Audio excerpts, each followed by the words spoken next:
It is showtime at Showtime. Horror Research 30.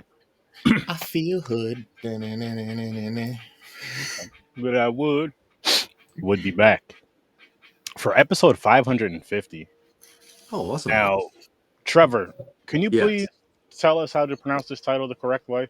Okay, so Jin-Roh, the Wolf Brigade. It's actually a play on a term Jin-Roh, which means werewolf. So Jin-Roh or Jin-Roh. And this Closest. I is could why we call him Uncle T, Professor T, aka our foreign correspondents, because of stuff like this. And it's not just Asian. He does it with Spanish. He does it with everything. So we're good, Chris. You know, you got to step up with the Spanish stuff. Yo no quiero. Hey, Taco Bell. Así Quiero es la Taco Bell. vida. C'est la vie. But no, seriously though, like I love what Trevor brings to the show, and I know everybody that watches loves what he brings to the show. And I love what everybody brings to the show that comes on here because we all bring different, unique things. It's interesting. Well, thank you for continually having me. It means a great deal. So thank you, man. As long as you want to be here, you could be here. Yeah, nobody else is coming. Yeah, I bring the. We love you here, man. It's just us. It's just us, guys. But we're back again for another animated horror over here on Horror Research 30. And I'm really loving this run. This one I didn't enjoy as much as I did the last couple of movies. It felt a little slower. And when I was looking at animated horror movies, this was put under like horror. I was thinking of more of a horror film. Not that the stuff that wasn't going on in this movie was horrific, but it was more of a thriller than like a horror, like scary type of film. And again, scary as in horror film, scary, not scary as in real life situation type of shit. It's different, people. It's different. If that's the case, everything's scary. But really quick, I do want to say, I'm going to dive right into my early rating. I'm going to give this one a 5 as of right now. But of course that can change. But let's go around the horn with our ratings, if you do have them right now, if you want to go last or whatever. But Trevor, do you have your rating right now, good sir? 9.5. And why I say that is, I've seen Perfect Blue is a good example, but this was a film. This was not just an anime. This was a film. Agreed. And how about you, Worst Damn? I'm gonna go with like 6. All right. And that's because of some of the reason he just said, because it was really good with how it framed a lot of shots and different things with the details in the animation, and it really felt like an actual movie, like put together. But I have my qualms. Jin-Roh. I'm going with a 6, and there's the negative for it is it was too political for me in a way. So it felt slow. And also, I did like how they're basically using the story of Red Riding Hood, but the wolf wins. Yeah. But does the wolf win? You don't really know. He cried at the end, but he chose to cried at the end. I mean, this the use of the little. There's actually a lot of fairy tale in this film, but Little Red Riding Hood is the one that is used the most in a completely allegorical setting.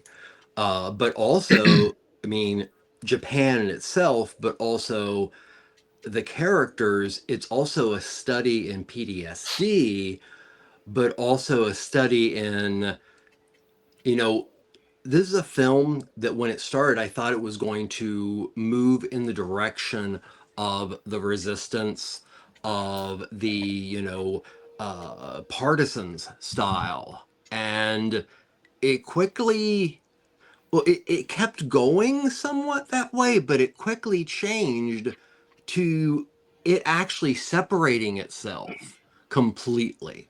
And you're right, James. It is exceedingly political because it's looking at, okay, so Hiroshima, Nagasaki, massive trauma, end of story. You have the occupation. Where this picks up is after the occupation in alternative history. So it does make reference to the facts that once the occupation was over, Japan could not have an army. Japan couldn't have certain things. So in this alternate history, they learned a way to get around things and have the Capitol Police. And the Capitol Police became more of a group that would go out and, you know, oppress protesters and stuff based on the fact that they got the okay from local police. Now, this is about this rumored concept of a wolf brigade. And the wolf brigade is actually those people who want to make sure that their special interests are not destroyed by the existing political authoritarian group. The next step would be a military coup, in my opinion. And I think that's kind of where the film ends for the politics. It's like nobody is good. No, this movie, one of the things I loved was how the protagonist, who at the beginning shoots a teenage girl who is a terrorist. When I use the term terrorist, I mean that in like the National Republican Army kind of way. Is she is willing to set off a bomb for the ideology of the movement. And for a second, he doesn't shoot. And that's humanity. And then you're like, this movie is all about humanity, especially when he becomes involved with what he believes is the sister of the young girl he shot. So when you get to the very end of this movie, it's the wolf is constantly biting itself in this wheel. And it even mentions about how canines at times can actually just go through and kill their cubs and such because of how they want power. And this showed how like deep underground the military had this to make sure that their interests are above everybody. And that is where the movie is tragic, because you see him there, he kills her, and humanity is lost in that universe. So, sorry, babble, but that's why it's a 9.5 for me. Right? What's up, Chris? What's good, Chris? No, and and it does a great job of actually conveying that story and actually hitting the points and strides. But like James said, it was just a little bit too slow for me. You know what I mean? It's if it would have been a little bit more involving with how dramatic it was with that buildup and with how delayed it was with the like the meat and potatoes of the film, I think I would have enjoyed it more, because the few action sequences and the shooting scenes and obviously them showing like holes get blown into people and people get blown up and stuff, but that was detailed as hell and that was super dope. The story behind it, the premise and all that, like you said, all these little callbacks to certain mythos and stuff like that and fairy tales, that's awesome, you know, to try to show and warn people based on, you know, events that happened where society could go and stuff like that. So I think stuff like that is always needed. But again, it's just sometimes the long drawn out process, man, it kills the point you're trying to make if it's too much of a detachment in the person's attention while they're watching it. So I feel like with this film, I do feel like it was a good film, it was a good movie overall, but it just wasn't what I was kind of looking for, I guess. And I don't even mean that in a bad way. Just again, I was thinking more of like a horror type of film. And I do feel some positives about it, though. I like the take on it, how where it's an alternate universe or alternate story where Nazi Germany wins World War II, takes over Japan, and then, you know, things happen the way that's kind of cool. That's pretty cool. Just telling the story. It was With that- intriguing that they used a World War II rifle or shotgun starting mid film, and he kills her with a World War II gun. So that, sorry to interrupt, but that does have a lot of meaning starting. No, you're good. You're good. I was coughing, so I'm glad you picked up right there. Cool. It was perfect. It was perfect. But I also like what Trevor said earlier. It did not feel like, I watch a lot of anime. This felt more live action movie than anime. There's a reason for that to me. Yeah. And I'm with you too, James, with the whole politics thing. Not really my thing, and I think maybe a big reason just because of what's going on now. That's just like, I don't want to see politics in my entertainment right now. Not that it's bad. Not saying that, but just like right now, I kind of want to steer away from that bullshit.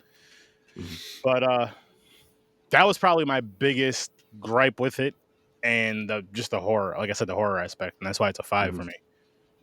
Well, the thing that's interesting about this film is exactly that. Is like, why was it an anime?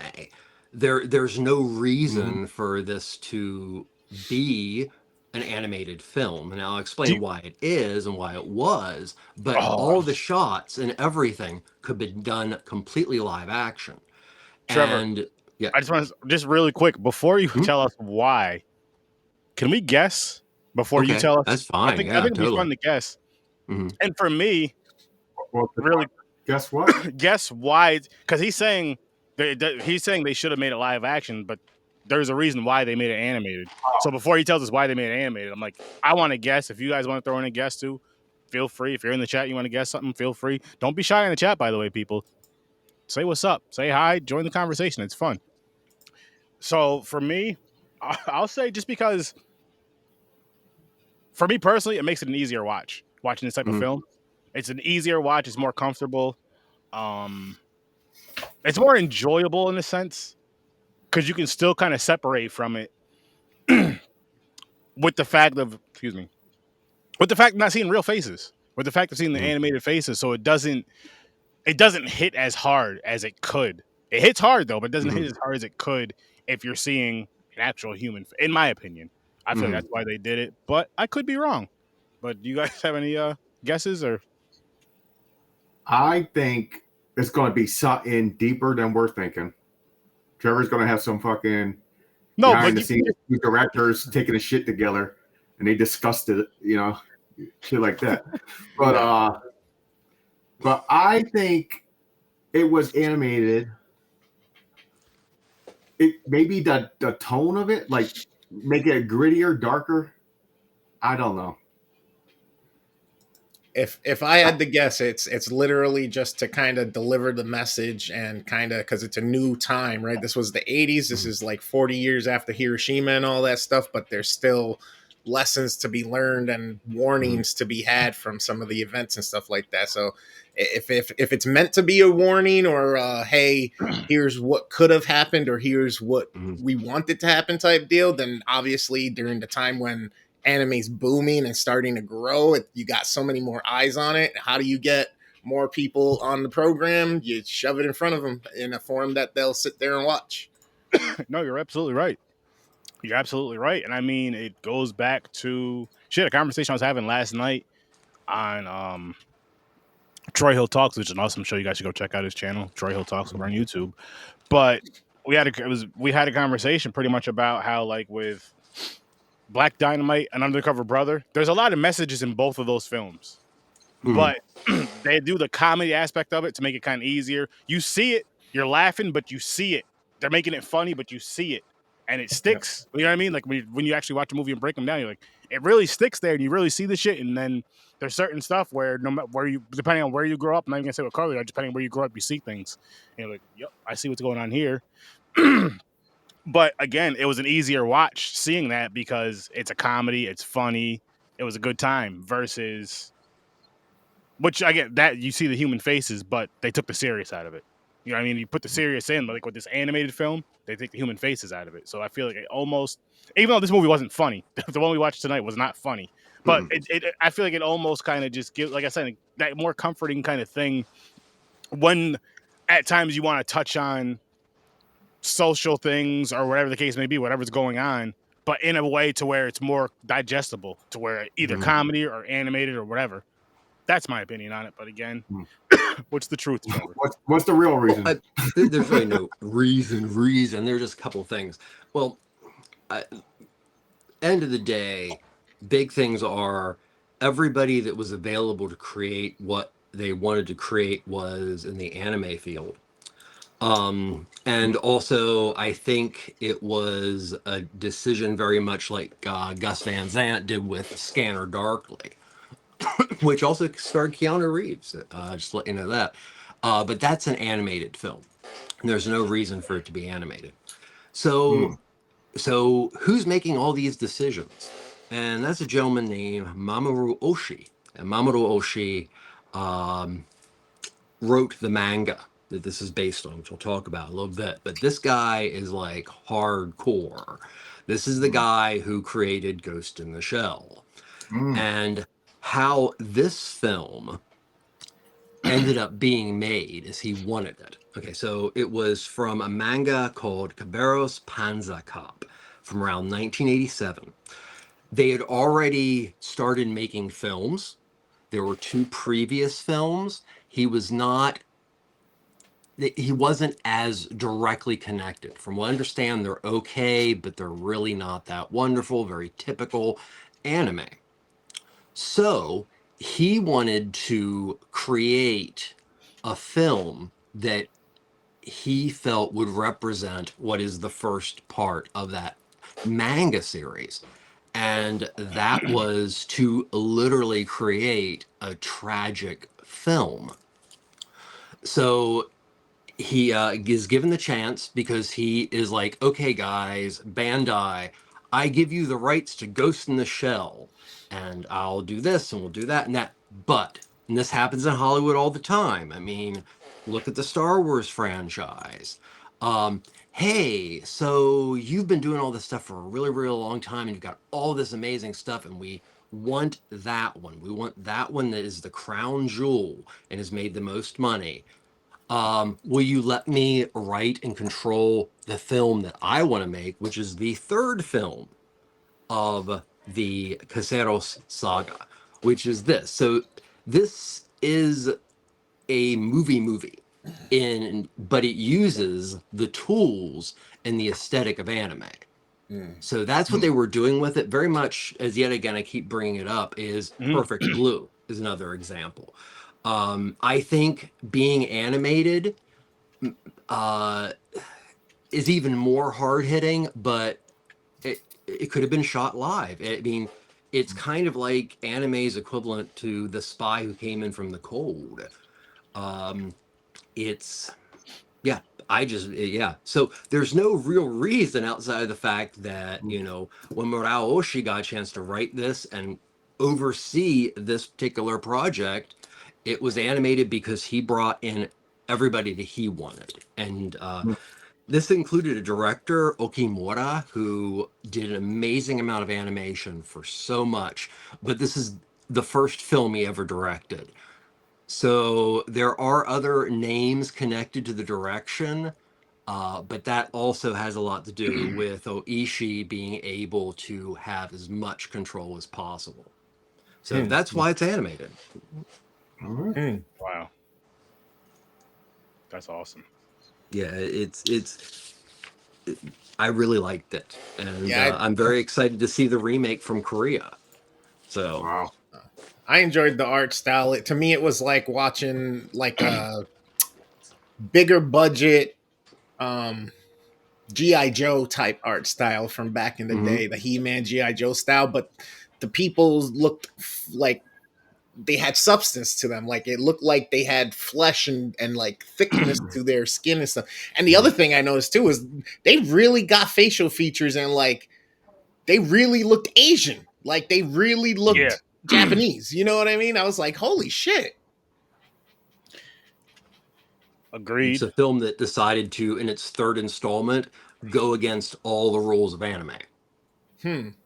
And in 1999, I mean, he made a good enough deal that in 1999, this film was shown on screens for the first time in a small but significant Cannes Marche du Film competition.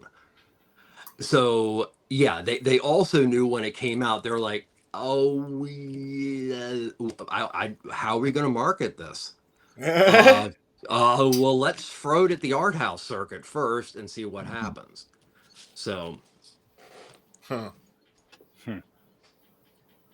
Yeah, Ghost in the Shell is political too. I never got into that one. It was too much which politics one? going. Ghost in the Shell. Ghost in the Shell? Oh yeah, very political. Actually, Yeah. there's various discussions online and a couple videos that I came across that tries to connect this specific film to eventually Ghost in the Shell, like it being a prequel. Oh wow. Yeah.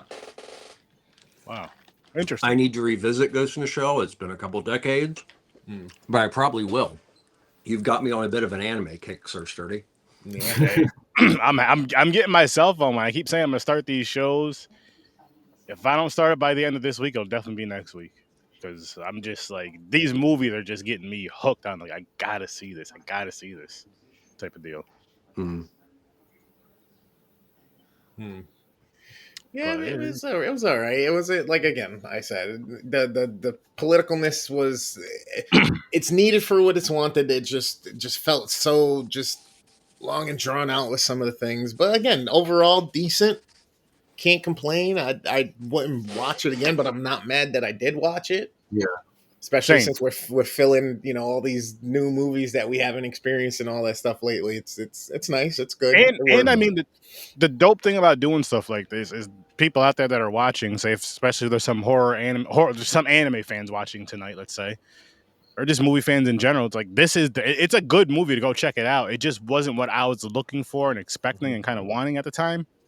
Not a bad movie, and a 5 from me is not bad at all because you guys know I do the -10 shit.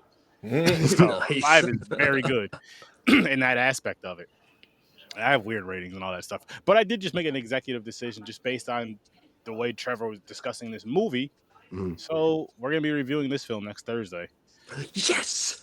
Because I'm like, you know what, my guy Trevor, he's talking about this movie. He's bringing this movie up, and the way he's discussing it, it's for a reason. He doesn't just do this shit. He doesn't waste his breath. Like when Trevor has to speak, when Trevor speaks, he speaks. So I'm just like, this is one of those that we're gonna check it out. We're gonna check it out. That's awesome. And I'm gonna give you guys a heads up right now. So after next Thursday, I'm off. Me and the wife are doing a little staycation. We're getting a room, just getting away from the house and the kids and shit. So there will not be a live show that Thursday, but I'm saying this now, and I'll talk to the guys behind the scenes as well. But I'm gonna try to get out at least one, maybe 2 pre-recorded things of some animated stuff for you guys, if possible. I'm gonna talk to these gentlemen behind the scenes and kind of see, how everybody's schedule is and all that good stuff. But yeah, so be on the lookout for that. So if you see some Horror Research 30 stuff next or in 2 weeks, that's live. It is pre-recorded. I'm just dropping it that week so you guys can see it. So if you guys comment, we're not responding. You can cuss us out if you want, but we're not going to respond to it because we're not really there. But just letting you know. Just letting you know. Yeah. And the whole art design. I'm sorry. Oh no, that was it. I was just going to say for the whole Perfect Blue thing. So yeah, so we're going to be doing that in a couple of weeks, and I'm excited. For everybody out there, like the art design for the soldiers and stuff like that, it gives you this very Resistance the game from like the PS3 days and like Kill Switch vibe. And it's these beady red eyes, and they just hunt you, and they just don't stop coming. They're just armored up, and they have these huge fucking Gatling gun type machine gun things. It's really cool. So if you guys like some of that different world took over mad drama, now it's dystopian dystopian vibe is being run by a hierarchy, a regime, or whatever you want to call it, and there's that resistance. This will definitely be something that tickles your fancy, especially if you enjoyed those games like I said, Kill Switch or Resistance. And also the part where you see him, because he's trained to be You're back. a wolf, like just attack, no humanity at all. But you see him breaking down and getting that humanity back a little bit. Yeah, it's Beauty and the Beast, but who is the Beast and who is Beauty? Exactly. And at what time are each? Yeah. So, and yet again, there's another very overt fairy tale reference.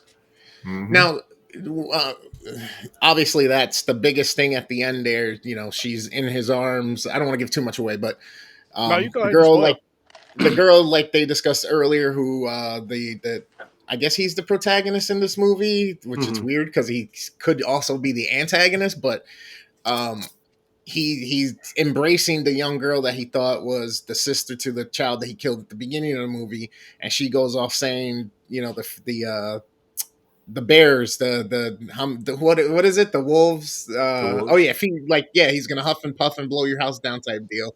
And then there's a gunshot, and she's just still, and she goes down. My question to you is: did the gunshot come from him because he had his gun up to her, or was it the other dude that was over on the side in the bunker, or was he just there in case I think it was him because I didn't see. I didn't see smoke coming off his gun. Oh, yeah, I don't know. I didn't. I don't remember seeing it come off his gun. No, I didn't either. And he says good, and I think that's a reference to what is said. There's a little bit at the end, but it's not really that important. Is that, you know, he is a beast. He is a wolf. He is now completely, as they feel, potentially under their control, which is never really, you know.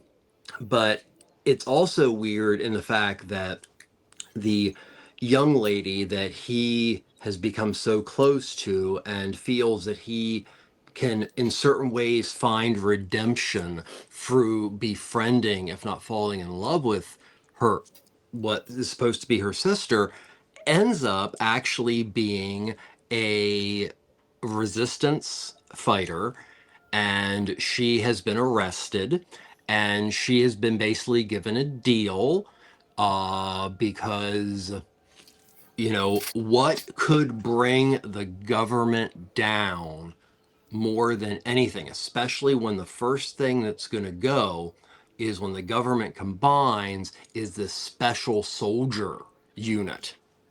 So she's actually working to get him killed. But still at the end, there's this bond. And that's what makes it even more tragic. It is a hopeless bond. And it's how low will people go to survive, or, you know, how low will people throw people under the bus until they figure out, wow, I actually liked this person, or this person, there was humanity there, and then it's gone. Yeah. So yeah, that's another thing that made this really, really wild, because toward the end, when it comes in to the fact that there is a military-esque coup to make sure that this special secret police aren't really secret, they're going to be out there doing martial law, exist. And they'll do slimy things like use somebody who is a resistance fighter. They will do slimy things like one of your best friends who is with you at all times and advising you is actually behind everything. This is another thing that, and I mentioned the spy who came in from the cold, the layers of just espionage and lies, and, you know, anybody could be the wolf. But what I mean, there's the whole thing about, you know, and this is not Little Red Riding Hood. Little Red Riding Hood does not, you know, we don't think of it as like, you know, eats the mother's flesh, and then a cat, which is representative, in my opinion, of the, you know, almost like the Lucifer concept. They're going, hey, think about this. Like, you're killing your kid for this. Think about this. So the cat is basically doing this in a way to warning, like, hey, this isn't right. And she goes through with it. And I think that had an amazing amount of meaning when it came to her supposed sister, because that's exactly what she ends up doing. Eating, her own people, metaphorically, eating her own political ideology, metaphorically. It is a complicated film. And I would say that it's probably, without looking at a list, I would say it's one of the most important films of 2000, which that's when it was released in Japan. I feel that strongly about this one. Wow. Okay. Wow. That's saying a lot. That's saying a lot, because that's a wow. Yeah, this film tickled my brain quite a bit. It was very nice. Yeah, it's a great play on perception, right? And perspective, because Yep. no matter which side you're on, you're right to you. You know what I mean? And I always throw this as the analogy. Hitler thought he was right. Hitler thought he got saved in World War One in a bunker and a gun jammed so that he can go on and do this, what he was doing, because he thought it was God's plan and it was his divine duty. So is he wrong or are we wrong? You know what I mean? It depends on where you're looking through the glass. Obviously, we know he's wrong. We know he was wrong. Yeah. We know he was wrong, but I'm just saying. I know. Yeah. Wow, we got there. It's an example. I'm not being anti-Semitic. I'm No, just saying. in no way. I think we've all done a pretty good job of not flat out saying that this is a very, very important dystopian film in the genre of anime that will play both a very serious film and also an anime for anime fans that is basically a warning, very much like Orwell or Aldous Huxley, that what we are witnessing currently in 2025, we've been warned continually. Shit. But all I'm saying is that. Yep, me and my lady just had that conversation. She asked me yesterday, just random. She was like, "Wait, are there really like robots walking around in places?" Like I was like, "Yeah, Japan uses them in hospitals to swaddle babies. People can rent them to keep them company. Like there's all these different things." And she was like, I looked at her, and I was like, "You want to watch Terminator?" And she was like, "Nope." Nope. I was like, "See, this is what I'm saying. 1980s, whatever it was, they just started showing us what was, and that's how I feel like it goes. It's not a matter of, oh, this is a hypothetical. It's a matter of, we just need you to understand eventually this is where things are gonna go. You know what I mean? Wolves feed. They take whatever they want. Wolves will attack themselves. They will attack their own young for supremacy. When you have multiple people in power who are wolves and a person who is a grand wolf that could very easily be taken down from within, this film has a lot of meaning in 2025, and especially for the United States government. Martial law is not far from the beginning of that film. Now that's all I'm going to say, because I don't want to, but I just have to put it out there. That's another reason why this film is important. Oh yeah, this film, and again, I feel like, again, going with the politics, because a lot of it, with certain things, it feels like it's hitting home now. So it's like, I just don't. I want to be entertained. Not that I wasn't with this movie, but I want to be entertained in other ways with movies. I want to see some cool anime shit, people getting cut up and all that. Well, you bring that up. It's very interesting because, when you get to the end of this film and you discover that the protagonist is actually a wolf, and you discover that the young girl who's the sister was actually a wolf, and everybody who they work for are wolves, it's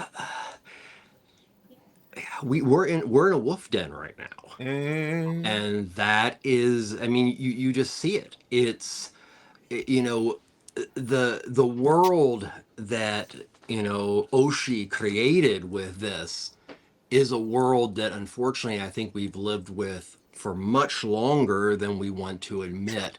And that is, the almighty dollar is the true wolf. And that true wolf will bite anybody in the ass rich, poor, or whatever.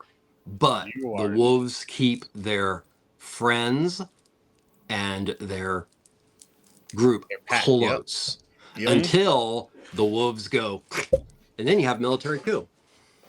Mm-hmm. That is, yeah. That What's is happening, Track Crash? But also, it's like, you know, at that very end where you figure out that everybody is a wolf. Yeah. It's kind of like that feeling that you got the day after the election, where you suddenly went, how many racists are there fucking around here?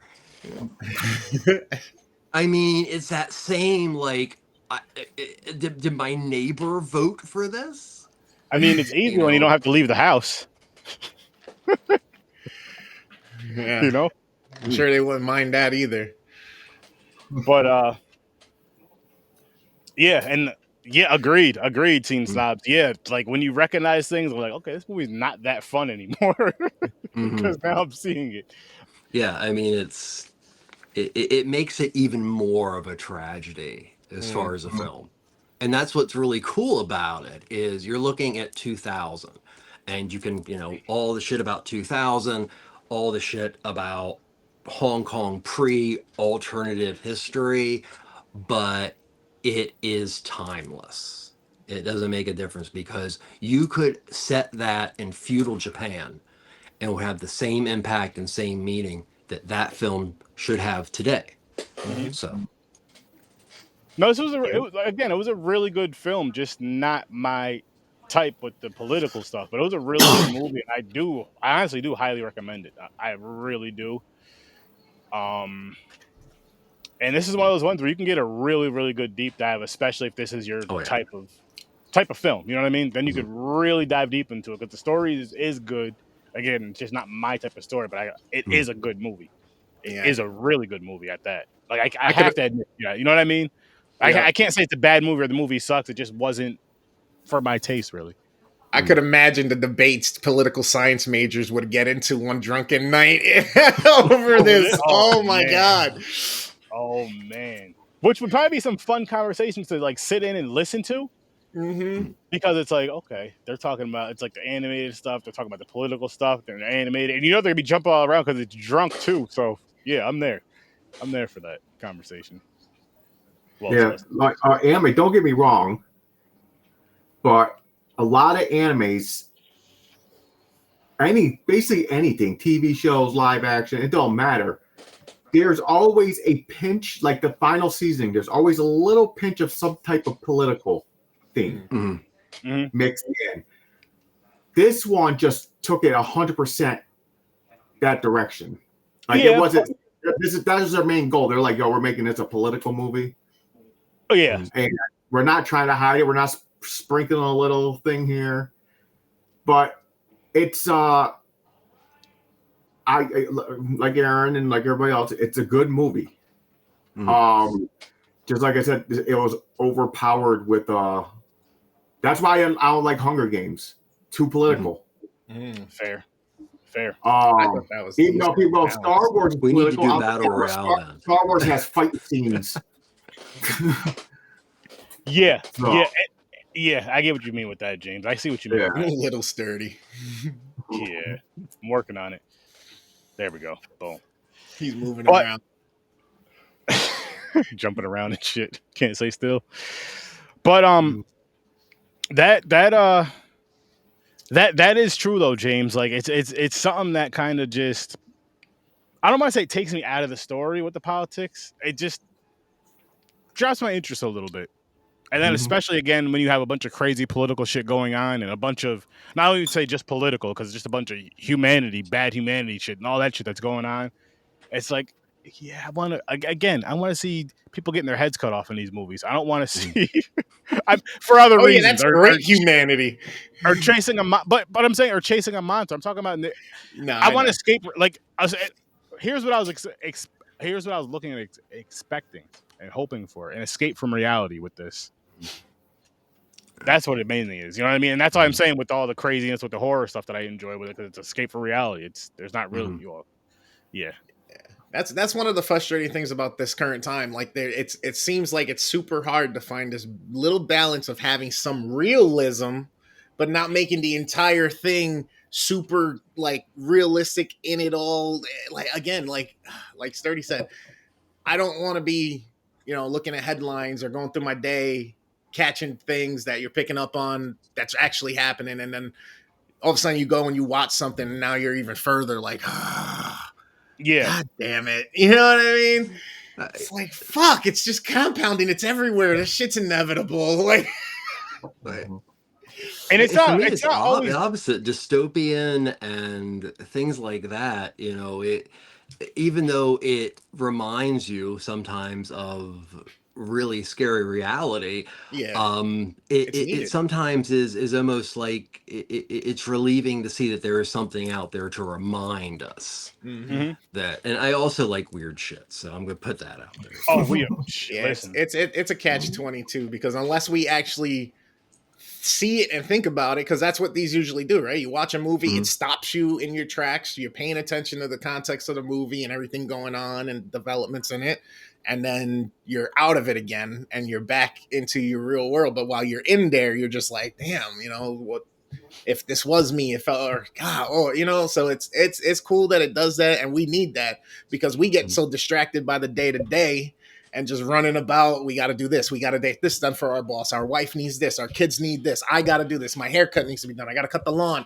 That if you don't have some of these things thrown at you, you kind of will forget and then forget about it. Then you're really just sucked into it. Then you're it's like, you're blindsided by it all when the shit is real. You know what I mean? Well, the film does actually show that as she starts telling the middle part of the adjusted Red Riding Hood story, you see this montage of Tokyo at this like 50-ish, 1950-ish alternative reality. And you see the complacency on everybody. It's like, well, everything's fine, everything's good. And then you occasionally see like two people sitting in a corner that are definitely homeless. And it actually does. I mean, this is the thing. I can see where this is not enjoyable if you're expecting the confines of the genre of anime. But this film successfully does something that a lot of movies do, which is not just, they do a lot of genre bending. So you've got the spy political thriller mixed with anime, which is also different because you're looking at two mechanically different genres. So it really is, I mean, it's pretty ballsy, in my opinion, to make a film like this. Especially, I mean, Oishi was basically like, here's my present to you. Let me do what I want. And luckily it worked because this is also the kind of movie that at the time, if it came out and it flopped, you're never seen again. Yeah. Now you said this came out into 2000, early 2000s. Its official release was 99 because it had a showing in Cannes, but somewhere between 2000 2001 was Japan and the United States. So when was it actually created? I think it was shot in like 98, or was filmed and put together in 98. I was going to say, it seems it was early to mid 90s at the latest, like between 90 and 95 to me. That's why I was like, it kind of feels like the old school. I imagine it was probably the 1999 one was probably like a test print of it or something. So. Okay. I can see that. But that's the other thing too, right? It's like, okay, this movie was so old at that point. You know what I mean? We're talking a movie that's 10 years old, done and everything. What took so long for them to release it? Did they just say, you know what, this is a good time now, let's use this? You know what I mean? No, I mean, it's only 1 year. Oh yeah. So it really, again, my assumption was early 90s. It is. I mean, I don't really know. I didn't look into it, but it is. It's so genre bending. If you're a spy drama human interest person, there are so many things to love about it. But if you don't like animation, there's so much to hate about it, and then vice versa. And that's really daring. It's like, let's alienate everybody. And I like things like that, actually. So, but Oh yeah, because there's, I mean, at the end of the day, with this type of film, there's always gonna be people that really love it, really enjoy it, and then there's gonna be some that are just like, it's not a bad movie, but just, you know, kind of how our takes, all of our takes on it, and then of course you have the more extremes, or there's some people that may say they don't like it at all or whatever. But you gotta admit, at the very least, it's a good movie. Gotta admit that, no matter how you feel about it.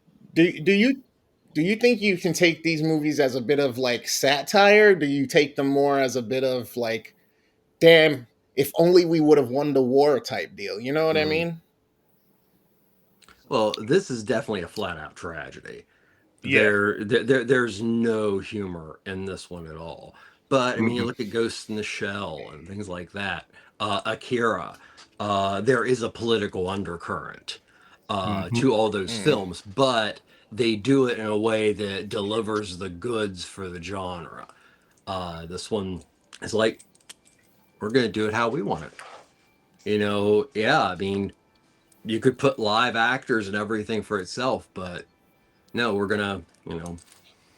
So yeah, it's just I think it's really cool. And Sturdy, thank you for, you know, doing this, because I've never been a big anime fan, but it's been interesting looking back. I forgot how much I actually watched, and it's been really nice to stumble upon things like this that really make me appreciate the genre that much more. Now, my next question to you is: are you gonna take it? Is it gonna make you take a little deep dive in it, like kind of mess around with it a little bit? Or?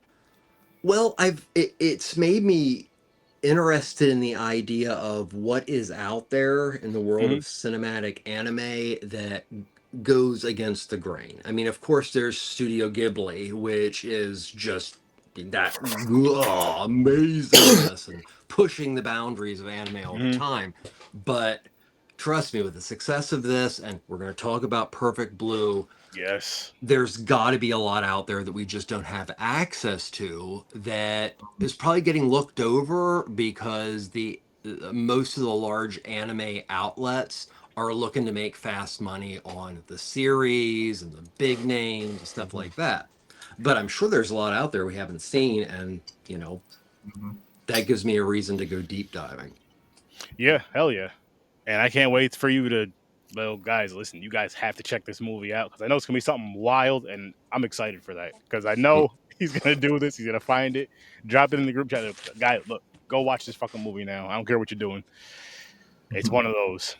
We're going to watch it. We're going to watch it. But shit, man. This is a Perfect Blue I'm really looking forward to, because I've heard you talk about it a lot, not really deep dive into it, but I've heard you talk about it a lot. And then I can't remember what game I was playing or what I was doing, but I like to, for like in my description, I like to put whether I'm gaming or podding, I like to have like the region, like where the movie was made, their favorite type, their favorite films, their favorite type of horror film there, and their favorite foods, this, that, and the third. And I seen Perfect Blue a lot. So I'm like, between that and you talking about it, I'm like, okay, I have to check this shit out. I have to check this shit out. So I was like, you know what? Got to make the decision. Sorry, Wheel, but I'm just gonna throw this shit on here next week. So we're definitely talking about that movie next week. And there's 2 movies on the wheel that, if we can, like I said with the pre-record thing, we'll hit those up, which I'll show you guys after the show's over. But shit, man, this is a fun ride. This is a fun ride so far, and I can't wait to see where this goes. And we're getting into some blaxploitation for June. That's gonna be interesting. That's gonna be real interesting. I'm going to put in my vote whenever you want, if you want to vote for me. I got something. It is the coolest of the Pam Grier films, in my opinion. Ooh, we'll talk. Sugar Hill. I believe that's on there. I believe that's on the list or the wheel. Awesome. I believe that's on the wheel. But yes, I can almost guarantee it is. I can almost guarantee it is. I got to look it up and stuff and throw it together. But I have a list to throw on there. But so that'll be that. And then, as you guys know, after the blaxploitation, summer back to backpacking with Search 30, where we're just watching all foreign horror films, and I am super excited for that because it's one of those things. The reason why I'm doing these the way I've been doing them lately is because I feel, well, one, I want to see more of that genre. Like I want to see more black horror films, and then on as far as foreign films, I love seeing foreign films, especially the horror genre. Oh my goodness, it's just mind blown craziness. And then after that, it's Thirdo Vision. So it all comes up so freaking fast. Which Thirdo Vision just a mixed bag of whatever the fuck we feel like throwing on the wheel or whatever our theme is we got going on. Which we'll think of something. I'm You thinking of should do a something. Rudy Ray Moore film during your Blaxploitation June for Thirdo Vision, like Dolomite. Ooh, we just did that last week on Popcorn and Pints, by the way. There he has human volcano, a human tornado. Oh, there are so many of them. They're all wonderfully horrible in a great way. I love that when it's one of those ones that you're just like, this movie is so Petey bad. Weestraw, he plays the devil. That's a pretty banging one. Nice. Look at this. See, we're gonna have some fun over here. We're gonna have some more fun over here, people, and just tell your friends and family that love horror to come check out Horror Research 30 because you're gonna have a great time here. I can guarantee you that. You got podcasting, gaming, a bunch of other random shit going on here all the time, and we'll be stepping it up. Trying to figure some things out and stepping it up with the content. So yeah, definitely like, share, subscribe, and all that great stuff. Yes, sir. Clement, Sister Trevor talked about Calamity of Snakes that know how to do martial arts. Nice. Oh, Calamity of Snakes is freaking awesome. That's something I gotta see. Oh, there's Snakes so doing many. martial arts is something I need to see. Well, it is. Snakes kind of used in martial arts. Listen, that works too. Yeah. I've seen, what was it, New York Ninja, where the dude was fighting on roller skates. If I ever became a ninja, that was the one that was finished after the fact. I think, yeah, that was supposed to really be bad, but in a good way. It was fun. I think it would be interesting with a backpacking, as we've talked about Asia, because there are so many, but just looking at a handful of Shaw Brothers horror films, because they are some loony as shit films. Oh, we'll talk. Yeah.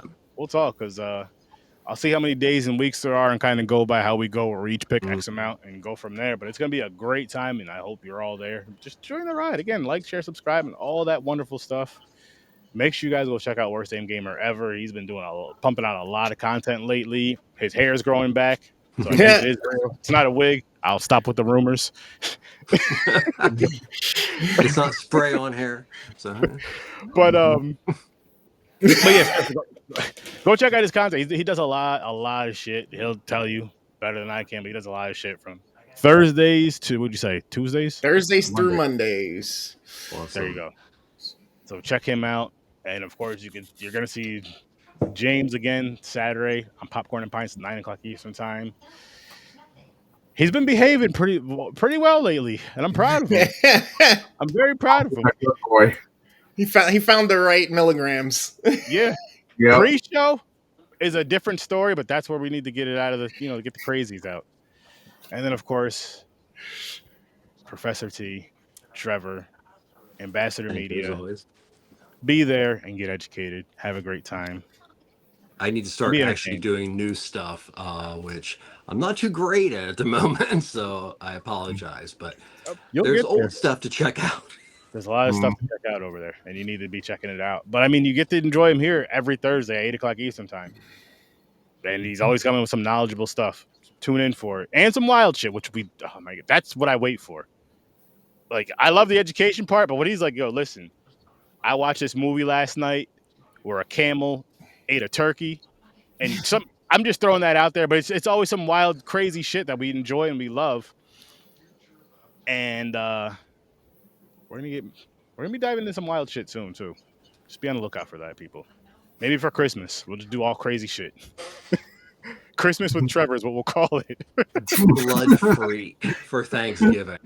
Oh, yeah. But before Thanksgiving and all that stuff, there was a wonderful yet horrible film out of Florida that was funded by a church called Blood Freak, which was about a junkie who gets better and then starts to work for this Bible thumper's father's turkey farm. And they're doing weird testing on the turkey. So they get him to eat the See? turkey, and then he becomes a turkey monster, and he lives off blood and sex. I would watch that. Gobble So that, gobble. yeah, that's my favorite Thanksgiving horror film. I would watch that. Damn. Blood Freak. Blood Freak. There you go. Oh, there you go. You doing Thanksgiving? Oh, yeah. So I didn't review it last year. So what I'm gonna do is a watch party for it, Okay. and then shoot shit about it. But no, I'm not reviewing it this year. Unless I do short, I may start doing shorts of it every year. That's what I'll probably do. Watch parties and shorts for it. But if you have never seen Thanksgiving 1 and 2, or sorry, 1 and 3, because there is no 2, they're searching for 2 and 3. You need to watch those films. The week of Thanksgiving, the holiday celebration. Just saying. But we're gonna wrap this one up, people. I hope you guys have a great night. Again, like, share, subscribe, all that great stuff. Hit that bell too, and check these gentlemen out. Their links are in the description. Check these gentlemen out. They do some awesome things, or they have some awesome shit up there. Either way. With that said, have a great night. I'll see you in your night mix. Peace. Later, y'all. See you guys in a little bit to continue terror